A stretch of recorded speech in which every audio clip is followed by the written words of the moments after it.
સુખદેવજી મહારાજ પરીક્ષિત રાજાને ભાગવતજીના 10મા સ્કંદની કથામાં રૂક્ષ્મિણી વિવાહની કથા કીધી. આખી આ કથાનો હાર્દ શું? આખી ગંગાજીનું આચમન કરવું સંભવ નથી. એમ ભાગવત ભાગીરથીને આખી પી જાવી, સંભળાવી દેવી અથવા તો શ્રવણ કરી જાવી સંભવ નથી. પણ હા, આત્મકલ્યાણ માટે એકાદ આચમની મળી જાય, એકાદ જળ ચમચીનું મળી જાય અને ગંગાજળ એક ચમચી જો ઉદરમાં પહોંચી જાય તો એ ભાગવત ભાગીરથીનું સામર્થ્ય છે કે ધુંધુકારી જેવા પાપી જીવોને મોક્ષનું દાન આપી દે. રૂક્ષ્મિણી વિવાહનો અર્થ છે, રૂક્ષ્મિણીનો અર્થ થાય લક્ષ્મી. સાક્ષાત વિદર્ભ નગરીની અંદર એ લક્ષ્મીએ જન્મ ધારણ કર્યો, પણ એને વરણ કોનું કર્યું? દ્વારિકાના નાથનું. એમ તમારી સંપત્તિ રૂપી રૂક્ષ્મિણી રૂપી લક્ષ્મી આવા રજત જયંતિ મહોત્સવની અંદર વપરાય એટલે સમજી રાખજો, તમારે આંગણે રૂક્ષ્મિણી લગ્નનો અવસર સફળ બન્યો છે. જે ભક્તોએ આ માનદાન કર્યું છે, કોઈ ભૂમિદાન કર્યું, અમારે કાંતિભાઈ ગામી પરિવાર, કોઈ મંદિરના દાતા બન્યા છે, કોઈ જમીનના યજમાનો બન્યા છે, કોઈ ગૌ માતાના દાન દીધા છે.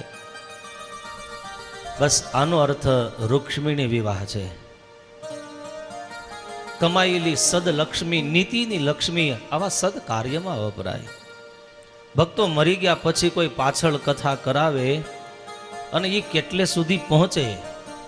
કદાચ મર્યા પછી આપણા અસ્થિઓને કોઈ ગંગાજીમાં પધરાવે એના કરતાં બેટર ધેન છે કે જીવતા ગંગાજીમાં ડૂબકી ખાઈ લઈએ અને ગંગાને કિનારે આવી ભાગવત કથા જીવતા સાંભળી લઈએ. આજ અમારી જાગાણી પરિવારની લક્ષ્મી રૂપી રૂક્ષ્મિણી આજ આવા યજ્ઞની અંદર યજમાન બની અને આજ એની લક્ષ્મી પણ સાર્થક બની છે. આગળ જ કમલેશભાઈ કહેતા, આ અમને કથાનું ફળ મળી ગયું. તમે કહેતા હતા ને, નહીતર એમ થાય સ્વામી વ્યાસપીઠ ઉપરથી ખાલી વાતો કરે. પ્રત્યક્ષ છે ભક્તો. આ છેલ્લા 20 વર્ષનો કથાનો અનુભવ તમને કહું. કથા પૂરી થાય ને પિતૃઓને યાદ કર્યા હોય, પિતૃઓએ આવીને એમ કહ્યું અમને કથાનું ફળ મળી ગયું છે. આ એ ગંગાનો કિનારો સાક્ષી છે. આ ખાલી પુરાણના પ્રસંગો છે એમ નહીં માનતા. મંત્રો આજે ભાગવતજીના જીવંત છે, પણ કન્ડિશન એ છે કે તમારા હૃદયની અંદર શ્રદ્ધાનું ભાતું ભરેલું હોવું જોઈએ. અહીંથી ગુજરાત જવું હોય તો થેપલાને સુખડી લઈને જઈએ છીએ. આ તો પરલોકની યાત્રાએ જવું છે ભક્તો. આ ભાગવતજીનું ભાથું બાંધી લેજો, ઠેઠ ઈશ્વરના દરબાર સુધી તમારું માર્ગદર્શન કરશે. આ સામર્થ્ય કથાના શબ્દોમાં છે ભક્તો. એટલે જ ગઢપુરની અંદર ભગવાન સ્વામિનારાયણ મહાપ્રભુએ 17 વખત ભાગવતજીની કથાનું શ્રવણ કર્યો. આ કથા વેદવ્યાસજીના મંત્રો છે ભક્તો. ભગવાન કૃષ્ણના લગ્નની કથા મને એમ થાય તમને વિસ્તારથી કહું. ભક્તો, માનવ જીવન બહુ દુર્લભ છે અને આ માનવ જન્મની અંદર ભક્તો આ સભા મંડપની અંદર બેસીને બીજી વાર આવો યોગ તમને મને મળે કે કેમ? જીવનની મળેલી એક ક્ષણને આપણે સાર્થક કરવા માટે અહીંયા સુખદેવજી મહારાજ કહે છે કે રાજા, ભગવાન કૃષ્ણને 16,108 પટરાણીઓ, હરેક પટરાણીઓ થકી 10 દીકરાઓ ને એક દીકરીનો જન્મ થયો છે. આ કથાના હાર્દથી સાંપ્રત સમયની પરિસ્થિતિ પ્રમાણે શિક્ષાપત્રી સ્વામિનારાયણ ભગવાનના લખેલા શબ્દ પ્રમાણે કહું ભક્તો, આજ વર્તમાન સમયની પરિસ્થિતિ, ભગવાન કૃષ્ણને ત્યાં દીકરાઓ હતા અને દીકરીઓ હતી, પણ આજના સમયમાં ગ્રહસ્થોના મગજની અંદર એ વાત નથી સમજાતી. જેને ખાલી દીકરો જ જોઈએ છે, દીકરીની અપેક્ષા નથી, એના માટે ગ્રહસ્થાશ્રમની આયુષ્ય પણ લાંબી સંભવી એ પણ કલ્પનાતીત બને છે. યાદ રહે, સમાજના મનની અંદર ચાલતો દીકરા અને દીકરી વચ્ચેનો જે સંકુચિત ભાવને લઈ અને સ્વામિનારાયણ ભગવાને શિક્ષાપત્રીમાં લખ્યું છે. દીકરી પ્રત્યેની ઘૃણા, એનું કારણ શું, એની પાછળનું રીઝન શું? ઘણીવાર ભક્તો સમાજ અંધશ્રદ્ધાના પ્રવાહમાં વહી જતો હોય છે, પણ આવનાર ભવિષ્યનું ઘણું બધું નુકસાન એના ખભા ઉપર હોય છે, પણ સમાજ એની જવાબદારીનું ભાન ભૂલી જતો હોય છે. બાપ વ્યાસપીઠ ઉપરથી મારી એક વિનંતી છે તમને કે તમારે ત્યાં દીકરાનો જન્મ થાય કે દીકરીનો જન્મ થાય તો એ ઈશ્વરનો આપેલો પ્રસાદ છે એમ માની અને એનો સ્વીકાર કરજો. દીકરો શ્રેષ્ઠ છે અને દીકરી કનિષ્ઠ છે, આવી ભેદ બુદ્ધિ ઈશ્વરના આપેલા પ્રસાદમાં કોઈ દિવસ કલ્પના ન કરતા. અને સ્વામિનારાયણ ભગવાને તો એવાના સંગમાં રહેવાની પણ શિક્ષાપત્રીમાં સ્પષ્ટ ના પાડી દીધી છે. વેદના આજથી સ્વામિનારાયણ ભગવાનના હૃદયમાં 200 વર્ષ પહેલા જન્મી હતી. હજી જેની સમાજ કલ્પના કરે છે, હજી સમાજ એ વાતને ઘર ઘર સુધી પહોંચાડવામાં હજી સમર્થ નથી થયો, એ પહેલા તો સ્વામિનારાયણ ભગવાને સમાજને સૂત્રો દીધા છે. અને ત્યારે અહીંયા સ્વામિનારાયણ ભગવાન પોતાના સ્વજીવનની અંદર આ સૂત્ર લખ્યું સ્વામિનારાયણ ભગવાને. પણ હું એમ કહું, એક કાઠી સમાજ એવો હતો કે જેને ત્યાં દીકરીનો જન્મ થાય અને રિવાજ હતો એને દૂધ પીતી કરી દેવામાં આવે. સૂત્ર તો બહુ સારું આપ્યું હતું, પણ ઉકળતા દૂધની અંદર એ દીકરીઓને ડુબાડી દેવામાં આવે. કારણ હતું એનું ભક્તો, એની પાછળની ઘણી બધી વેદનાઓ હતી કે એક દીકરીના લગ્ન કરવા માટે જગતના જનક પાસે પૂરતી સંપત્તિનો અભાવ હતો. એ અભાવના નાતે દીકરીને મોતને ઘાટ ઉતારવામાં આવતી. અને એક વાત તમને કહું, આપણી સૌરાષ્ટ્રની એક પરંપરા રહી કે ગ્રહસ્થના આંગણે એ લગ્નનો પ્રસંગ હોય, ચાહે દીકરાનો હોય કે ચાહે દીકરીનો હોય, પૂરતી સંપત્તિ ન હોય, અને ત્યારે જેના ઘરમાં લગ્નનો વરો છે ને સરળ રીતે ઉકેલવા માટે આખું ગામ એને ત્યાં સેવા કરવા જાય, મદદ માટે જાય, અને ચાંદલાના રૂપમાં એક એક રૂપિયો સંપત્તિ લખાવતા. ઝવેરભાઈ, શા માટે હતું? કે દીકરા કે દીકરીના બાપને લગ્નનો બોજ ઉઠાવવો ન પડે એના માટેની આ પરંપરાઓ હતી ભક્તો. તમને એમ લાગે કે સમાજ અભણ હતો, પણ અભણ હોવા છતાંય સમાજની અંદર આવનાર સમસ્યાઓના સમાધાનો એ સમાજ વિચારીને ચાલતો હતો.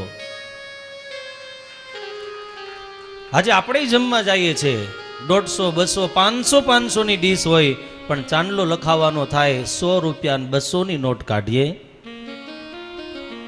ભક્તો, આની ઉપર ઘણો બધો આધાર રહેલો છે. જેના ઘરમાં વરો છે અને એ ઉછીના ઉધાર કરી કરીને એનું બેલેન્સ બનાવતા બનાવતા એના ઘરમાં બીજો પ્રસંગ આંબી જતો હોય છે. આ કુટુંબકમની જે ભાવનાઓ, વસુધૈવ કુટુંબકમ, આ એક સમાજને બીજા સાથે જોડવા માટેની સાંકળ આપણા દેશના ઋષિઓએ, આપણા દેશના સદગ્રહસ્થોએ બહુ સુંદર રીતે પ્રવર્તાવી હતી. પણ ફેશનેબલ લાઈફની અંદર ધીરે ધીરે આપણે ભૂલી ગયા એને. પણ હું તો વ્યાસપીઠ ઉપરથી એટલું કહું ભક્તો, આપણી જૂની પરંપરાને કાયમ જાળવીને રાખજો. કપડાં ગમે તેટલા મોંઘા પહેરજો, એની મારી ના નથી. તમારા જીવનના શોખ પૂરા કરજો, પણ જે પણ બજારમાંથી ખરીદો એ ખરીદતા પહેલા તમારા પૂર્વજોને યાદ કરીને ખરીદજો. અને બીજી વાત, તમે ઘરેથી નીકળો છો ત્યારે યાદ રાખજો, તમે એકલા નથી નીકળતા, તમારા આખા ખાનદાનની આબરૂને લઈને નીકળો છો. આ વાત પણ મગજમાં કાયમ રાખજો. ઘણા બધા અપસુકનો અને એક્સિડન્ટોથી બચી જશો. અને એકવાર જો આ ખાનદાની ભૂલાઈ ગઈ તો યાદ રાખજો, ભવિષ્યમાં તમને કોઈ બચાવી નહીં શકે. ઘરની અંદર ટીવી રાખો, મારી ના નથી, પણ શું જોવું કે શું ન જોવું એ તો કમસે કમ આટલી બુદ્ધિ તો તમારા મગજમાં હોવી જોઈએ. ક્યારે જોવાય, કોની વચ્ચે જોવાય, શું કરવું જોઈએ. આખીર સમાજ આવે, સ્વામી તમે આશીર્વાદ આપો, દીકરાઓ સુધરે, પણ તમે જે બગાડ્યા છે એ અમારા માટે સુધારવા સંભવ બનશે. અમે આશ્વાસન આપી શકીએ. સળગતી કદાચ જીવનની જ્યોતને સંકોરી અને વ્યવસ્થિત દીવો બને આટલું કરી શકે, આધાર આપી શકે, પણ એને બુજાઈ ન જાય એના માટે તેલ પૂરવાની તો હરેક ગૃહસ્થ મા બાપની રહે છે. ભાગવતની કથા તો ભક્તો બીજી વાર ભેગા થશું તો આખી પ્રેમથી સાંભળશું, પણ વર્તમાન સમયની સ્થિતિ મંદિર જ મંદિર નથી. યાદ રાખજો, ઘરની દિવાલો પણ મંદિર બની શકે, જે ઘરની અંદર આવું પવિત્ર વાતાવરણ હોઈ શકે. દિવાલોમાં હોલપેપર નહીં હોય તો ચાલશે, ઘરની અંદર યાદ રાખજો ડબલ ડોર વાળા ફ્રીજ નહીં હોય તોય ચાલશે, કોઈ અધુરાશ નહીં રહે, કોઈનો દીકરો કે દીકરી કુંવારી નહીં રહે. પણ જરૂર છે એ ઘરની અંદર ભગવાનની પ્રતિમા હોય, મૂર્તિ હોય. જરૂર છે એ ઘરની અંદર સાધુના પગલા થાય, ઠાકોરજીને થાળ થાય, ઘરમાં દીવાબત્તી થાય, તુલસીનો ક્યારો હોય. ગુણાતીતાનંદ સ્વામીના શબ્દમાં કહું, જેના ઘરે અતિથિને આવકાર ન મળતો હોય, જેના ઘરે તુલસીનો ક્યારો ન હોય, જેના ઘરે સાધુના પગલા ન થયા હોય, જ ઘરે સ્વાહા સ્વાહા કઈ વેદના ઉપનિષદોના મંત્રો ન બોલાણા હોય, તાની ગૃહાની સ્મશાન તુલ્યાની, એ ઘર સ્મશાન જેવું છે. ગુણાતીતાનંદ સ્વામી કે તા ઘેર જમડા ડેરા દેવે, સાંજ પડે સ્મશાન. એ ઘર ઘર નથી, સ્મશાન છે. ભક્તો, ઘરનું વાતાવરણ એ સૌમ્ય હોવું જોઈએ.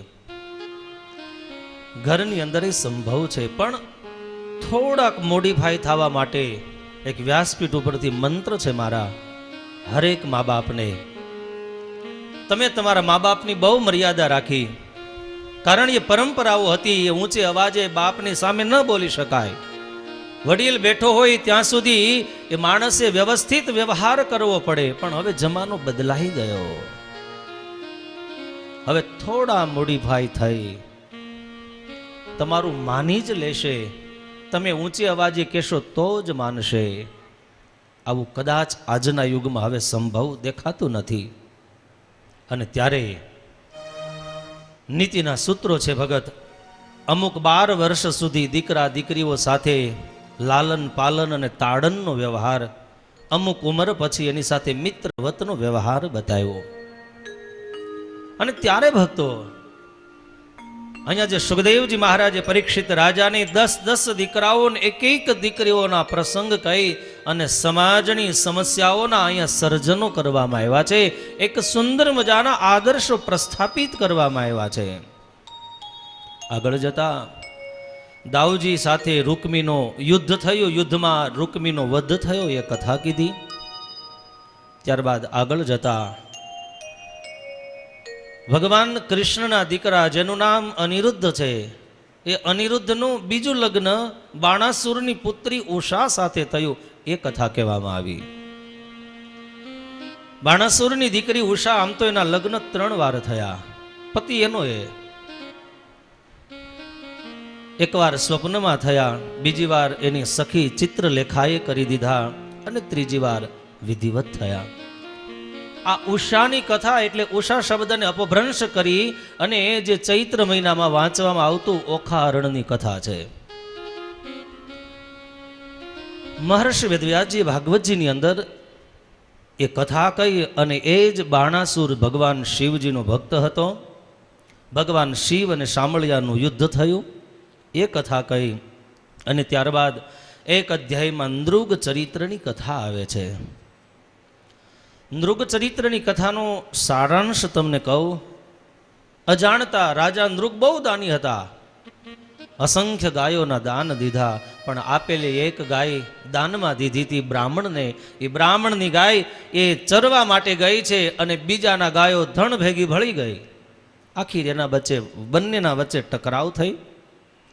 રાજા નિરપરાધી હતો, પણ ન બ્રાહ્મણ માન્યા.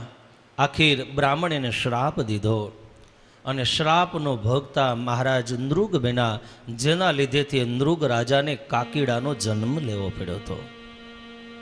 પણ સારાંશ એટલો છે, આપણી ભારતીય પરંપરા અનુસાર ગ્રહસ્થના ઘરની અંદર ભક્તો કોઈ દિવસે મંદિરનું ધન, ગ્રહસ્થના ઘરમાં કોઈ દિવસ બ્રાહ્મણનું ધન, ગ્રહસ્થના ઘરની અંદર ક્યારેય પણ ગૌ માતાનું ધન, જે આપણા સામાજિક ઉત્થાનનો કાર્ય કરનાર એમના જે ધન સંપત્તિઓ છે, એ ધન સંપત્તિઓ ગ્રહસ્થના ઘરમાં ક્યારેય ન આવી જોઈએ, એનું અનુસંધાન કરાવવામાં આવ્યું છે.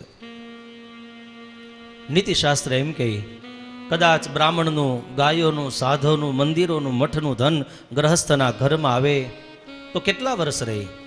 11 વર્ષ રહે. અને 12મા વર્ષે નીતિશાસ્ત્ર એમ કે સમૂલમ ચ વિનશ્યતિ, પોતાની સંપત્તિથી, એ નીતિથી કમાયેલી સંપત્તિ પણ એ અનીતિનું ધન લઈને જાય છે. આ કથા કઈ? સાંભના વિવાહની કથા કીધી, અને ત્યારબાદ નારદ પરિહાસની કથા કઈ, અને જરાસંધનો વધ થયો એ કથા કઈ, અને ત્યારબાદ અગ્ર પૂજા કોની કરવી એ સવાલ જાગ્યો. શિશુપાલે વિરોધ કર્યો. ભગવાન કૃષ્ણએ સુદર્શન ચક્ર મૂકી અને શિશુપાલનો શિરછેદ કરી અને ભગવાન શ્રીહરિ એના ધામની પ્રાપ્તિ કરાવી. ત્યારબાદ શાલ્વએ આવી અને દ્વારિકા ઉપર આક્રમણ કર્યું એ કથા કહી, અને ભગવાન કૃષ્ણ એ ગ્રહણના નિમિત્તે કુરુક્ષેત્રની અંદર પધાર્યા, અને ત્યાં નંદ મહારાજ અને વસુદેવના સંકલ્પને પૂરા કરવા યજ્ઞ કર્યો એ કથા કીધી.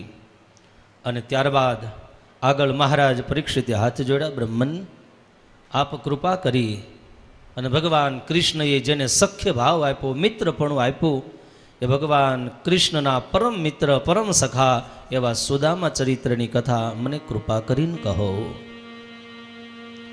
2 અધ્યાયમાં સુદામા ચરિત્રની કથા છે. સુખદેવજી મહારાજ પરીક્ષિત રાજાને કે, હે રાજન, સમય જતા ભગવાન કૃષ્ણ અને દાઉજી સાંદીપની ઋષિના આશ્રમમાં વિદ્યાધ્યયન કર્યું.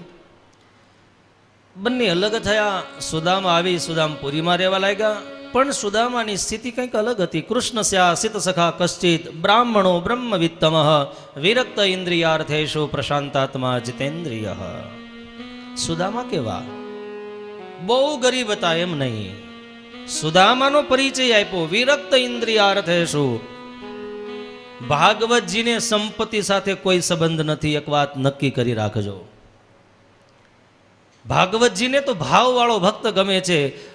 સુદામા કેવા હતા? જેની ઇન્દ્રિયોમાંથી આસક્તિનો રાગ છૂટી ગયો હતો.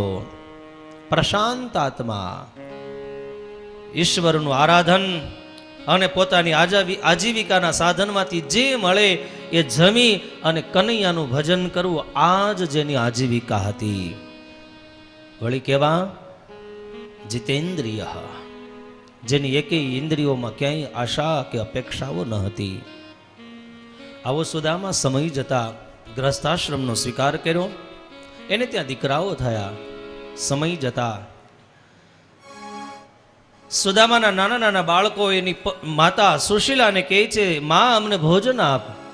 સુદામોજી ઘરે ઘરે માગવા જાય, પણ ભક્તો પરિસ્થિતિ બદલાતા સુદામાને મુઠ્ઠી લોટે મળતો નથી. અને એક વાત યાદ લખી રાખજો, જીવનની કિતાબમાં મોટામાં મોટા પુસ્તકો વાંચી શકાય છે, પણ પ્રારબ્ધની દિવાલમાં ઈશ્વરે શું લખ્યું એ બ્રહ્મનો બાપે આજ દિવસ સુધી વાંચી નથી શક્યો. પૂછી જોજો મહારાજ દશરથને, પૂછી જોજો ક્યારેક વસુદેવ અને દેવકીને, બ્રહ્મને બેટો બનાવનાર એને ખબર નહોતી. આખીર સુદામાના બાળકો એમ કે, માં અમને કંઈક આપ. પણ માં સૂલો સળગાવે, માટલું મૂકે, આગ સળગાવે, પાણી ઉકળતું હોય ભક્તોને, ઉકળતા પાણીમાં ચપટી ભરીને લોટ નાખવો છે, પણ ઘરના ખૂણામાં ભક્તો લોટેય મળતો નથી. અને અહીંયા એક દિવસ સુદામોજી હાથમાં માળા લઈ અને કનૈયાનું ભજન કરે. ભજન કરતા સુદામાને જોઈ એની પત્ની ત્યાં ગયા. નાથ, આપ દરરોજ મને કથામાં એમ કહો છો કે દ્વારિકાનો નાથ મારો મિત્ર હતો, તો પ્રભુ મારી વિનંતી છે, દ્વારિકાના નાથના દર્શન કરો ને. સુદામાની ચાલતી માળાનો પ્રવાહ અટકી ગયો. દેવી, તમે મને માગવા મોકલો. દેવી, તમારી લીધેથી મારી જે અયાચક વૃત્તિ છે, કોઈને આંગણે જઈ અને માગવું નહીં, આવું મારું લીધેલું વ્રત દેવી તમારા લીધેથી ટેકવું છે. અને ત્યારે સુશીલાએ એટલું જ કીધું, નાથ તમારી પત્ની છું એ વાત તો બરોબર, પણ સાથે સાથે આ ભૂખા દીકરાની માય છું હું. અને હું તમને એમ ક્યાં કહું તમે માગવા જાઓ, હું તો એમ કહું કનૈયાના દર્શને જાઓ. આખીર સુદામો કૃષ્ણ દર્શનની લાલસાને લઈ સુદામપુરીથી નીકળી દ્વારિકા જવા તૈયાર થાય.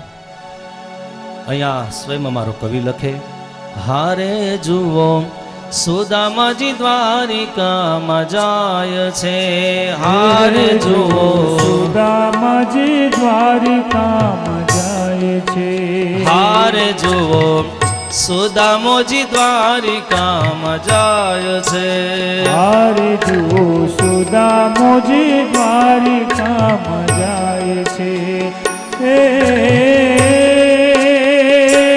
એનો મનનો મેરામણ છલકાય છે રે, એનો મનનો મેરામણ છલકાય છે રે.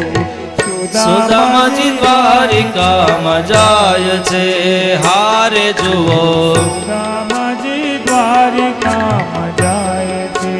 સુશીલા કહે છે સ્વામી શિશુ ભોજનની ખામી, સુશીલા કહે છે સ્વામી શિશુ ભોજનની ખામી, સુશીલા કહે છે સ્વામી શિશુ ભોજનની ખામી, સુશીલા કહે છે સ્વામી શિશુ ભોજનની ખામી. તમારા દોસ્તાર દ્વારિકાના નાથ છે, તમારા દોસ્તાર દ્વારિકાના નાથ છે રે. જો સુદામાજી દ્વારિકામાં જાય છે, હારે જુઓ સુદામોજી દ્વારિકામાં જાય છે. સુદામાજી જવા માટે તૈયાર થયા. પોષ મહિનો 7મનો દિવસ, ઠંડીના દિવસોમાં સુદામાને એમ થયું, લાવ આ પત્નીએ મને કોઈ દિવસ ફરિયાદ નથી કરી, આજ ભગવાનના દર્શન માટે મોકલે છે તો જવા દે. સુદામા જવા તૈયાર થાય, પણ સુદામાના મનની અંદર એક વળતો વિચાર જન્મો છે, જાઓ તો ખરો, પણ ત્યાં જાઓ અને કનૈયાના નાના નાના દીકરાઓ એમ કહે અમારા માટે શું લાવ્યા તો શું આપીશ, કંઈક લઈને જવું જોઈએ. અને ત્યારે કવિ લખે, કૃષ્ણને વંદન કરો શિશુને શું ધરો, કૃષ્ણને વંદન કરું પણ શિશુને શું ધરો. ઓહો કૃષ્ણને વંદન કરો શિશુને શું ધરો, કૃષ્ણને વંદન કરું પણ શિશુને શું ધરો.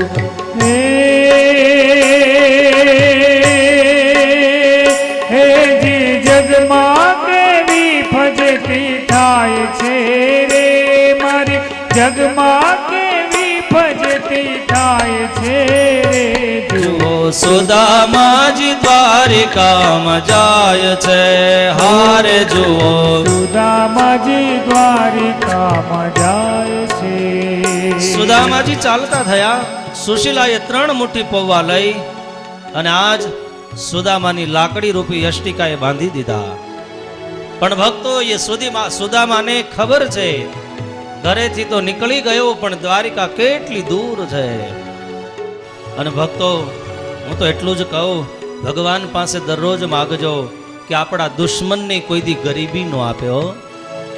ભક્તો દર્દની વેદના તો એક માણસે સહન કરવી પડે, પણ દારિદ્રતાનું દુઃખ આખા પરિવારને ભોગનું સાધન બનવું પડે. આજ સુદામો ચાલતો થયો. ચલે શ્યામ સુંદર સે મિલને સુદામા, ચલે શ્યામ સુંદર સે, ઓહો ચલે શ્યામ સુંદર સે મિલને સુદામા, ચલે શ્યામ સુંદર સે મિલને સુદામા. गाते जाते मग में हरे कृष्ण रामा, गाते जाते मग में हरे कृष्ण रामा, चले श्याम सुंदर से मिलने सुदामा, चले श्याम सुंदर से मिलने सुदामा। सुदामा जी चल पड़े, चालता चालता द्वारिकाना मार्गમાં આગળ વધે. આખીર ભગવત કૃપાથી સુદામાને કૃષ્ણના મોકલેલ ગરુડની પીઠ ઉપર આરૂઢ થઈ અને આજ સુદામા સભાન અવસ્થામાં આવ્યા. આંખ ખોલીને જોયું ભક્તો, ત્યાં તો આજ કનૈયાની નગરી આવી ગઈ. આજ વટે માર્ગોને પૂછી લીધું કે આ નગર ક્યું છે, અને ત્યારે ભક્તો યાત્રાવાસીઓએ કહ્યું કે આ નગર બીજું કોઈ નહીં, આ સાક્ષાત કનૈયાની નગરી છે.